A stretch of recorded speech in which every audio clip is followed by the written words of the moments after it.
Hello, ladies and gentlemen, and welcome back to the Ultimate Doctor Who Marathon. This is the show where I take a look at every classic Doctor Who story plus a bunch of big Finish audio dramas, one episode a day, 7 days a week. And today, on the 15th of June, 2019, we are starting to look at the third story in the fourth series of Fourth Doctor Adventures, The Enchantress of Numbers, which is the first historical story. Now, the first thing that really strikes you about The Enchantress of Numbers, we're starting with part one, of course, but the first thing that really strikes you is that as a story, it feels like this is an episode. This was meant to actually come before Planet of the Drashigs. The script just feels like it was, you know, it feels like it's just a story that is created around introducing Anne to the world of time travel, even though it's mentioned that K9 needs to be recharged. That's really the only thing that makes it that makes you set afterwards. It's story, which is kind of a shame because it's honestly stories like this where you really you really get you get the sense that it's a story where Anne is sort of coming to terms with what it means to be a time traveler. Like, this is what her life is now. She can understand what's going on in history, in a way that isn't that hadn't really been explored. It's this is very much she meets Ada Lovelace. Now, what's also interesting is that Ada Lovelace isn't actually a character that she really, I don't want to say understands, but she's not a character that not a historical figure that Anne knows as much about.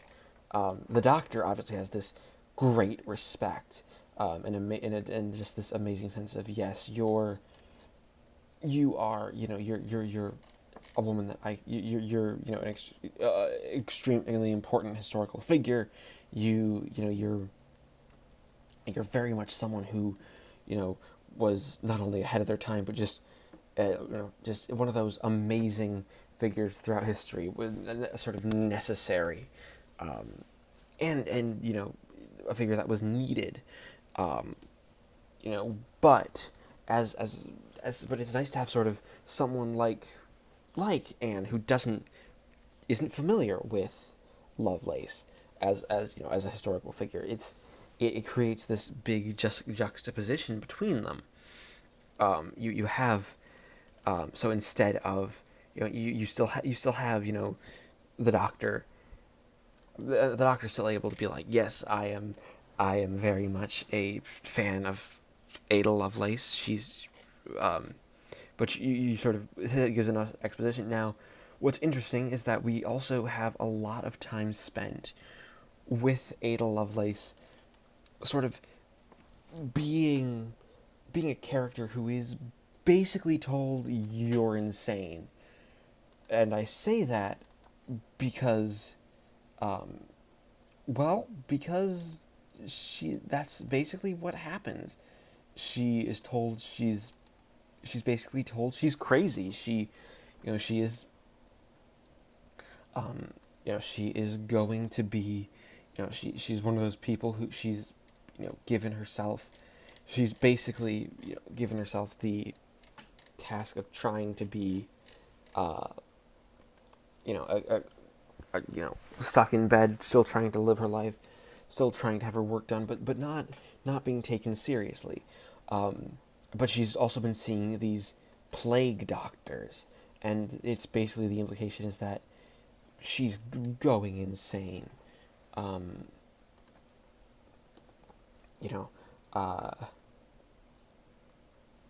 She's one of those. She's one of those characters. She's not. She's she's really the moral center. Like, And now, what's amazing is that you have things that are definitely going wrong here. Like you have the idea. The one of the big ideas here is that um, this is a story um,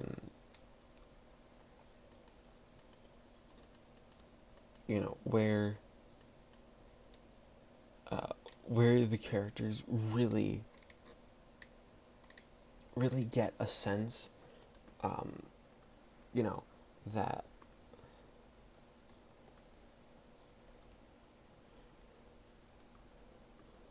that you have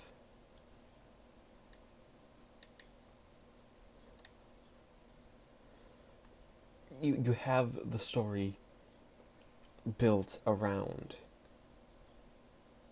this. It's you have the doctor, and you have these plague doctors who have basically been altering reality. You have altering reality around a mathematician with the idea that numbers are important. The Enchantress of Numbers refers to Ada Lovelace. It's it, and it's this is an episode where you get enough mystery, and uh, you get enough mystery that you want to know what could possibly be going on. Um, you know, it's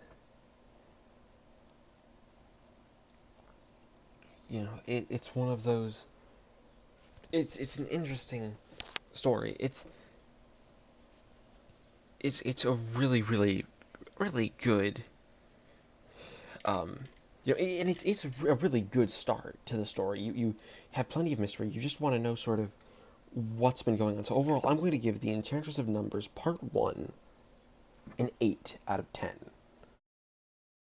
It is the 16th of June 2019, and I just finished listening to Part 2 of The Enchantress of Numbers, the finale, where Barnard and Morris, the two authors of the story, actually, this is when we actually get an explanation as to what's going on, because there is a decent amount of time just spent on simply playing up the idea that you don't know what is going on. Like that is a major part of this first story, is of the first episode, because you ended with the big cliffhanger that there's an entire church missing, that things aren't entirely what they seem, that people, you just get the real powerful moment of really trying to make sure that you understand what the story is doing. Like, here is what they were trying to accomplish. This is what they were going for with this story. Now, what is interesting is that as a story, it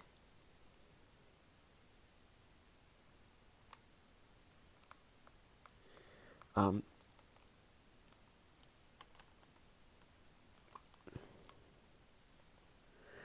as a story, it's one where the explanations come almost at the very end.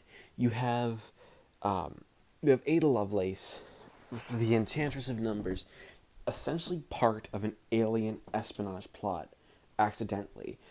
You get big explanations as to what the plague doctors are, and you also get some really nice explorations of why Ada as a character, sort of why her genius went forgotten for so long. Mainly because obviously you had Charles Babbage die a failure, so basically but Lovelace made the first computer. So the idea is that we're trying to change history, so we're not based off of stuff that was done later.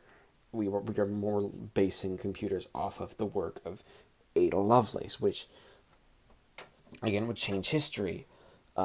again, like many stories, that this is very much a Doctor Who story concerned with not changing history, which, of course, makes sense because this is still Doctor Who. There's very much that idea that you can't change the past, but you have people, but you have just so much important people coming around at this period in time, around the Enchantress of Numbers, our one of the big sort of end game points of the story is simply that is that as time went on, there's this idea that this virus is meaning to sort of trap all humanity. It's a big world-saving plot. This is a story that really introduces a concept that gets introduced later in the TV show, block transfer computation. We get an explanation of that, and that's what these plague doctors are using to sort of not quite take over the world, but take over Lovelace's life and change computers forever. This is how they want to change history. That's what they're concerned with, and in being concerned with this, you get a real sense of danger, and the actual conclusion of the story is just it's well thought out, and it's executed incredibly well, with the characters basically being like, okay, we know what we're doing now. The Doctor is really, really good. Tom Baker and Jane Slavin give some great performances here. They are, they're witty. They're on top. They're on top form. They're both making a difference, trying to make the story work for them. They have to be, sort of the best that they can be. Really, it's and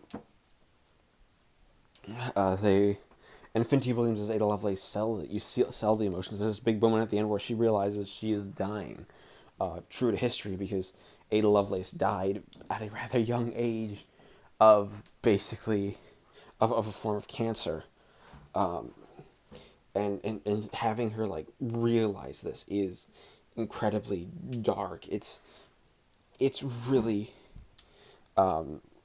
it's really well executed. I do enjoy what Simon Bernard and Paul Morris have done here.